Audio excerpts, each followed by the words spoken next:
Major funding for KPBS Evening Edition has been made possible in part by Bill Howe Family of Companies, providing San Diego with plumbing, heating and air, restoration, flood and remodeling services for over 40 years.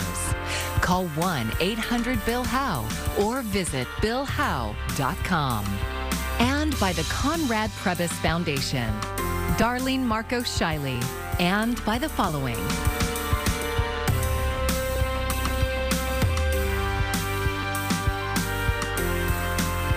And by viewers like you. Thank you.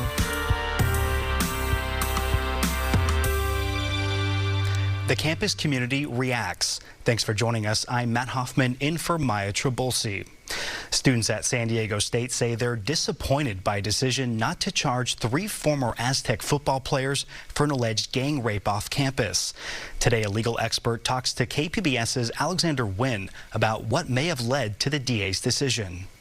Obviously, I'm very happy. That was Matt Arise's attorney's reaction to the district attorney's decision not to charge his client for the alleged gang rape of a teenage girl near SDSU campus last year. Kerry Armstrong says Arise was very emotional when he heard the news. We talked quite a bit last night, and he's obviously very excited about the criminal case being gone or rejected. Now he has to deal with a civil lawsuit. With the DA's decision not to charge any of the men involved, students here on campus expressed some concerns about the criminal justice system. It's really concerning because it kind of gave us all a loss of trust and hope in the school and also just how the whole system works, especially as a girl on this campus. It's scary. So they have some evidence clearly, so something's happened. I mean, you just investigate more, why are they stopping? But it's not as simple as that, says Mark Denise. He's a former prosecutor with 10 years of experience who now works in private practice. They have to make a decision that, one, can this be, our charges can be successful if we file them? Can we prove this beyond a reasonable doubt? And they don't want to file charges that cannot be proven. Denise says it's not about how much evidence the DA has. In this case, they have a lot. But what matters is how the evidence can support every aspect of the case. If it falters in that one spot, it's almost like a cook. If they don't have an ingredient, they can't cook it. Denise says because the alleged victim was intoxicated at the time, it might have been hard for prosecutors to establish a clear timeline, even with video evidence. When you cannot establish that time frame, it really sets a prosecutor behind in establishing their theory of the case. Meanwhile, the young woman's attorney says he will press on with a civil suit where the burden of proof is lower. Alexander Nguyen, KPBS News. Talks are back on for striking academic workers and the UC system. KPBS reporter Melissa May tells us how this is now running into a very important time for students at UC San Diego. Workers' rights are under attack! In the 4th week of the strike, there's still no deal for academic student employees or graduate student researchers. And now a published report says UC professors are planning to withhold student grades in solidarity with the strikers. John Gove is one of the strikers. He says the UC is weaponizing undergraduates. They could solve this grade withholding crisis that they've created in an instant by offering a good contract and by ending the strike. And they choose not to do it because they recognize that if they put undergraduates in crisis, that makes us look like we're the bad guys when they're in fact the ones creating this crisis that they're using to make sure that we don't get paid what we deserve. But undergraduate Jaden Wood says she's not worried about grades. Scholarships, financial aid, prerequisites for future classes, it's not going to affect undergrads signing up or being eligible for those things because it's simply going to be a blank grade. It's not going to affect our GPA. Our GPA is not going to decrease. They're just going to come much later. The biggest way that grade withholding affects undergraduates is if their teachers get a living wage as a result of it. The UC says it's made an offer for more money and better benefits, and it's already made a deal with 2 units of academic workers. Wood says she hopes for a deal that will set a precedent for other universities. So if we can make this change happen, that can affect so many other people, so many other grad students. The fall quarter ends on Saturday. Melissa May, KPBS News. A gold medal Olympian is on her way home. Isabel Rosales tells us about the deal to release basketball star Brittany Greiner, who is facing the next decade in a Russian prison. After 9 months spent in Russian detention, WNBA star Brittany Greiner is finally free. What's your mood? Happy. President Joe Biden sitting alongside Greiner's wife in the Oval Office as he spoke to the Olympic gold medalist on the phone. I'm proud that today we had made one more family whole again. Greiner was arrested on drug charges at a Russian airport last February, testifying she inadvertently packed the cannabis oil found in her luggage. She endured mistreatment in a show trial in Russia with characteristic grit and incredible dignity.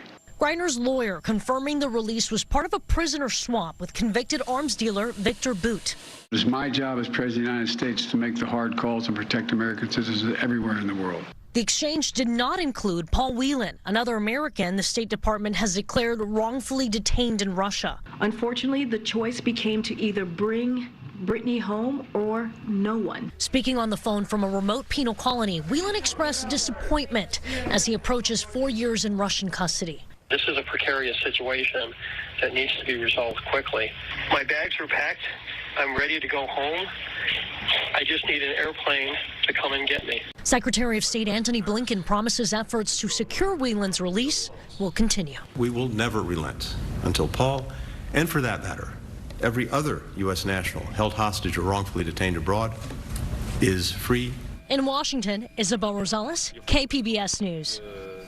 The Greiner situation played out amid the backdrop of war in Ukraine. Doctors are working in hospitals around the clock under constant threat of attack. Coming up, they'll explain how a surge in patients is exhausting not only them, but the technology that they rely on for life-saving work. The latest numbers show the flu and COVID-19 cases are continuing to increase as we approach winter. It's been a particularly bad flu season in San Diego County, now reporting more than 15,000 cases locally. 13 San Diegans have died because of influenza. COVID-19 numbers are also increasing. The county's deputy public health officer, Dr. Cameron Kaiser, says the region is averaging 1 COVID death per day, and he expects the county to move up in the CDC's risk tier. And as COVID numbers increase, COVID deaths, and I mean the real honest deaths due to COVID, those are going to go up too. We expect that we will move into the CDC COVID-19 yellow or medium tier most likely this week because our hospital and case counts all point that way. Increase, Kaiser says people need to be taking precautions. San Diegans have been lagging on getting COVID boosters. He says people should get them ahead of the holidays. It helps reduce their chance of being hospitalized at already strained health systems. Baseball's winter meetings are over here in San Diego, and the Padres provided quite a finale last night. MLB.com reports the Padres will sign free agent Xander Bogarts to a huge contract.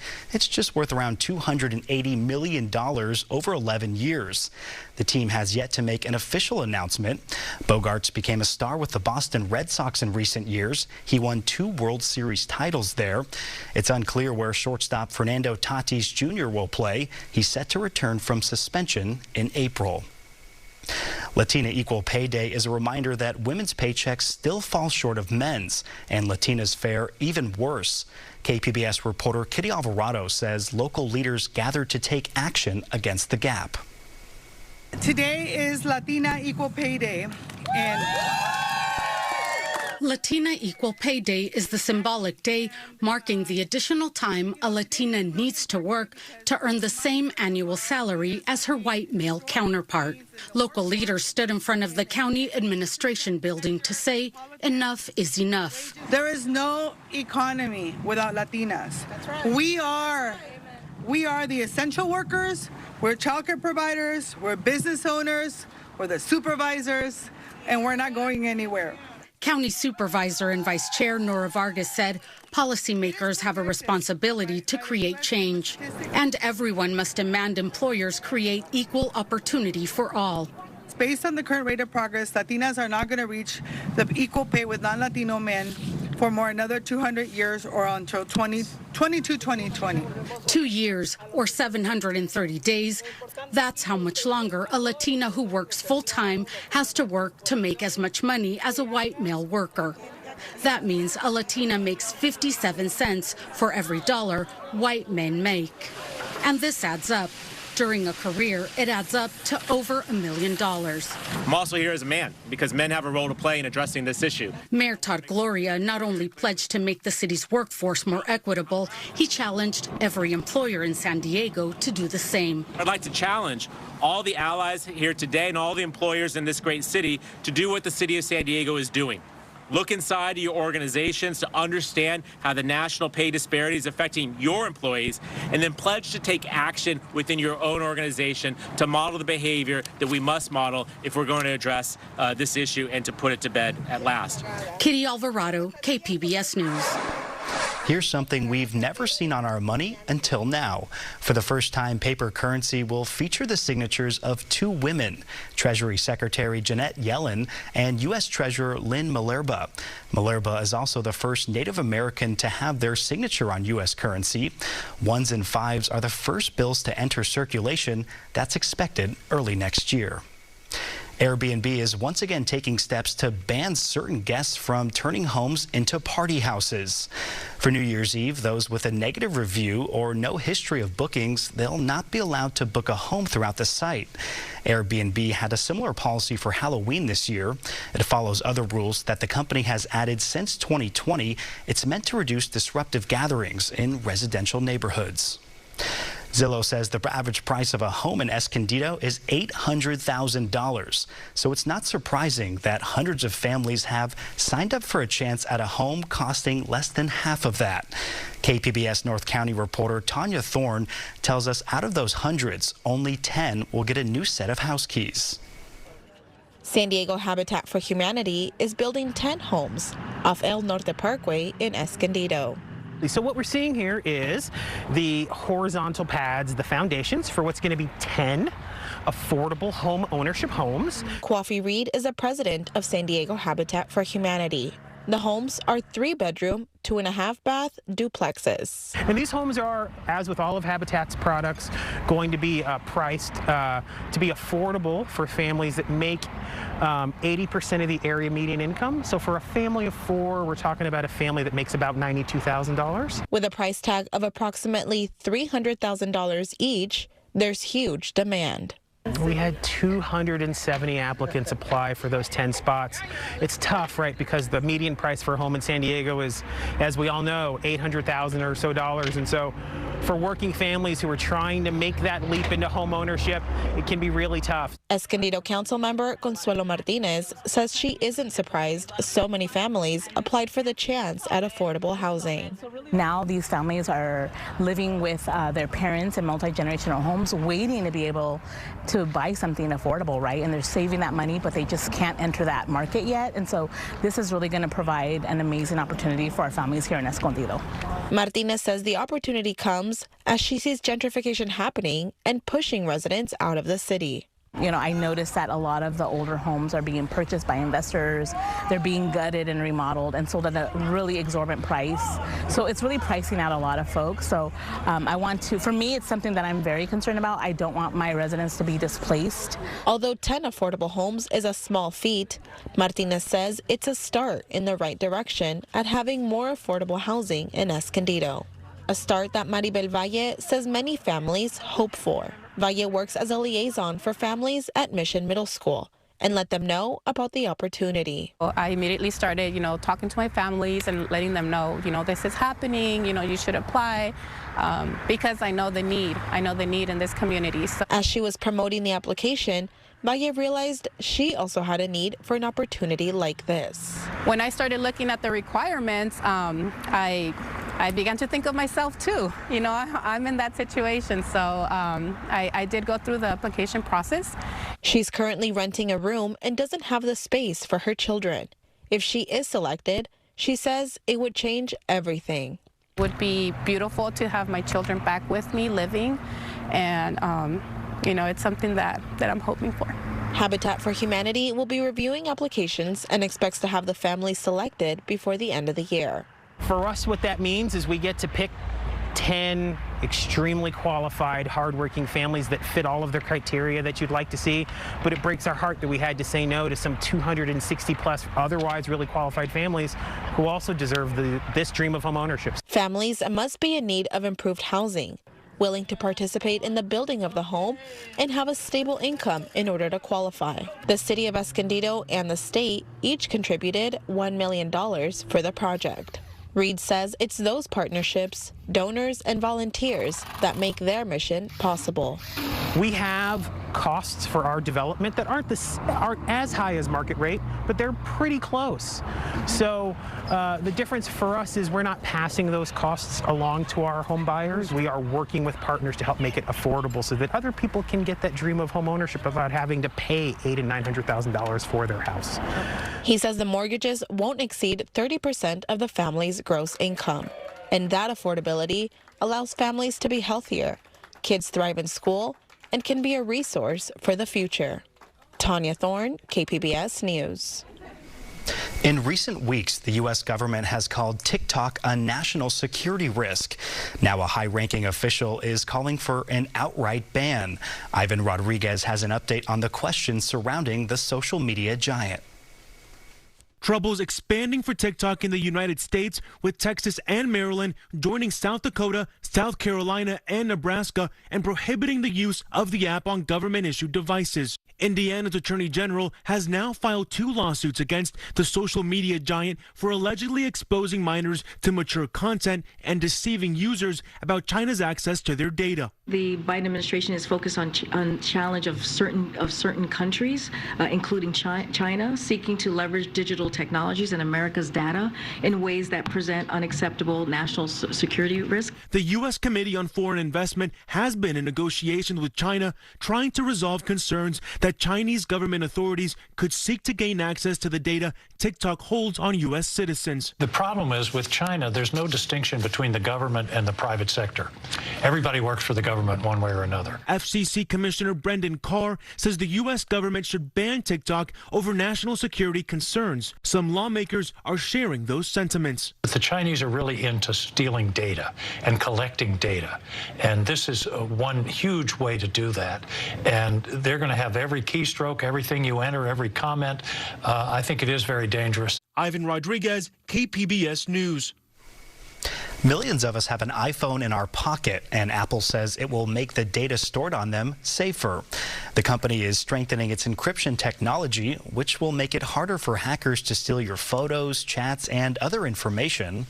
Law enforcement says it has some concerns, with the FBI suggesting this will also make it harder for detectives to access phones in criminal investigations.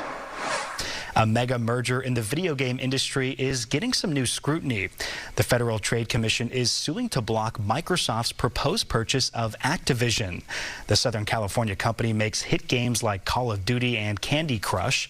Microsoft is offering $69 billion. The FTC's lawsuit says Microsoft has a history of buying companies to reduce their competition. In a hospital setting, the technology can sometimes be as important as the people using it. Sam Kiley visited a hospital in eastern Ukraine where doctors worry that machines that allow them to do the life-saving work are at their breaking point. Wartime brain surgery in tandem. Wounded in battle on the same day on the same front.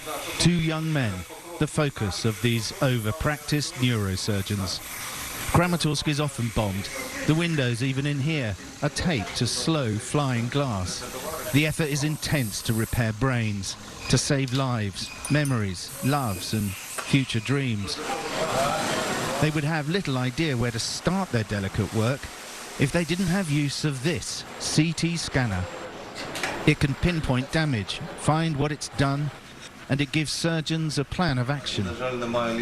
He says, yes, and unfortunately there is no left eye. There's a suspicion of damage to the right eye as well, but definitely no left eye. This is the 4th patient we've seen in the space of about an hour come in for a CT scan. It's supposed to be doing 15 or 20 a day. They're actually doing 70 or 80. In short, it's wearing out. This equipment is vital. The hospital can't afford a new one, but a used one's for sale in the west of Ukraine. Cost about $120,000. Price of losing this one, incalculable. He says he shows signs of severe cranial cerebral injury with acute subdural hematoma and severe brain contusion. He needs urgent surgery. The administrators here have raised about $60,000. They need help with the rest. This is the only CT scanner in a vast region. Critical. This machine is critical. CT is critical to provide appropriate care for patients with both head wounds and acute brain injuries. Is it saving lives? Definitely, absolutely, 100%. There's been a steady flow of soldiers injured in and near Bakhmut. That is the scene of the heaviest fighting. But this is a hospital that is trying to deal really with an area, they say, about 300 square kilometers, and a lot of that is at war. Some soldiers are relatively lucky. Duck was shooting mortars at the Russians, who shot mortars back. My commander was lucky. He sat in front of me and I sat behind him, and he was unhurt, and I got hit in the leg. But yeah, we've seen wounded and dead before. If I'm sitting here, I'm lucky. Ukrainians on this eastern front call it the meat grinder. Czech was alongside Duck when they were hit. How would you describe the battle for Bakhmut? One world. He says World War I, trenches, mud, blood, trenches, mud again, artillery, trench warfare. That's it, World War I and World War II, something like that. Verdun, the Somme, something like that. The difference is that modern weapons are now more powerful. Modern surgery, often the only route to survival. That and old-fashioned grit. Sam Kiley in Kramatorsk. I'm Judy Woodruff. Tonight on the NewsHour, American basketball star Brittany Greiner is released from detention in Russia. Coming up at 7 after Evening Edition on KPBS.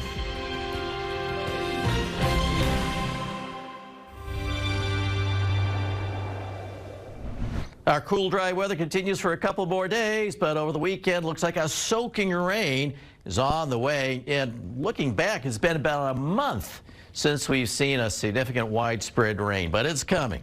So looking at our weather headlines, generally dry through Saturday and continued cool. And then here comes that rain on Sunday. For tonight, pretty quiet, just a few clouds, our low, 46. Temperatures drop down to 38 in Oceanside, El Cajon's down to 41, Campo's down to 30, and Borrego Springs at 39. And overnight tonight, not much happening here to the north, the latest in a series of storms weakening as it drifts down the coast, but there's more storminess coming right behind it, and we do see the potential for significant rain to slide down the coast from Friday into Saturday and Sunday. So Friday, cool and dry, clouds and sunshine here. Temperatures low 60s, Oceanside to San Diego, Ramona only around 60. Borrego Springs 69 and Mount Laguna at 49. And then the weekend storm comes. Rain and wind in the Bay Area Saturday. Rain arrives in LA later Saturday, and here on Sunday in San Diego, it looks wet. And look at the extended forecast. You can see it. Heavy morning rain on Sunday, and pretty cool here too. Temperatures only in the 50s. Inland sections, a heavy morning rain on Sunday, and a lingering shower into Monday, and very cool. In the mountains, the winds are picking up, and we'll see some heavy rain. Temperatures only in the mid-40s on Sunday, and chilly for Monday and Tuesday. And in the deserts, we'll even see some showers here, and temperatures will be below average and trending down. And for KPBS News, I'm meteorologist Mark Mancuso. 1 month later, the 2022 general election is officially over. San Diego County certified its results today. That followed the counting of a few thousand remaining provisional ballots. The Registrar of Voters Office says turnout for the midterm was at 54%, with more than 1 million ballots cast in San Diego County. A case before the Supreme Court aims to get to the bottom of who has the final say in federal elections. Jen Sullivan recaps the arguments from both sides over how much power individual states really have. The Supreme Court justices heard 3 hours worth of arguments Wednesday from Republican leaders in North Carolina. Your Honor, our position on the merits is to take as given state law as interpreted by the North Carolina Supreme Court. The case is Moore versus Harper. It revolves around an obscure legal theory that says state legislatures should have the final say on election procedures, not courts or even the state constitution. Some justices expressed concerns. I think what might strike a person is that this is a proposal that gets rid of the normal checks and balances. It started as a dispute over a GOP-led redistricting map. The case went to North Carolina's Supreme Court, where they ruled the map was unconstitutional. Frustrated, the state GOP argued state legislators have the power to override the will of voters. It's an argument that creates a legal slippery slope. The blast radius from their theory would sow elections chaos, forcing a confusing two-track system with one set of rules for federal elections and another for state ones. Opponents worry it would give state lawmakers absolute authority and could lead to them choosing desired election winners. It would make the election-related decisions of legislators effectively unreviewable by state court judges, cutting neutral arbiters out of the process. I'm Jen Sullivan reporting. You can find tonight's stories on our website, kpbs.org. Thanks so much for joining us. Have a great evening. Major funding for KPBS Evening Edition has been made possible in part by Bill Howe Family of Companies, providing San Diego with plumbing, heating and air, restoration, flood and remodeling services for over 40 years. Call 1-800-BILL-HOWE or visit billhowe.com. And by the Conrad Prebys Foundation, Darlene Marco Shiley, and by the following.